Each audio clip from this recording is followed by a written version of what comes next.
জানো তো, সারাদিন পর সন্ধ্যাবেলায় আমার একটু এদিক ওদিক ঘুরতে যাওয়াটা একটা নেশাই আছে।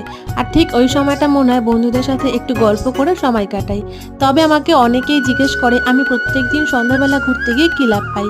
আর সত্যি কথা বলতে প্রত্যেকদিন সন্ধ্যাবেলা ঘুরতে যাওয়া মানে এই নয় যে আমাকে কোনো দামি রেস্টুরেন্টে বা ভালো কোনো জায়গায় ঘুরতে যেতে হবে। ছোট্ট একটা চায়ের দোকানে বসে একটা ভাত চা নিয়ে গল্প করতে করতে কিন্তু অনেক সুন্দর মুহূর্ত এমনি করে ওঠে। তবে যাই হোক, সেই মানুষগুলোকে তো বলে বোঝানো কিছুতেই সম্ভব নয়। বাট কিন্তু আমাদের ঘুরতে যাওয়ার জায়গা একটাই, সেটা হলো নিউ টাউন। আর নিউ টাউনে এখন এদিক ওদিক অনেক মেলা হচ্ছে। তো সেদিনকারে দেখলাম সেন্ট্রালের সামনে একটা উইন্টার আর্ট কার্নিভাল হচ্ছে, যেখানে কিন্তু ভীষণ সুন্দর সুন্দর জিনিস সেল হচ্ছে।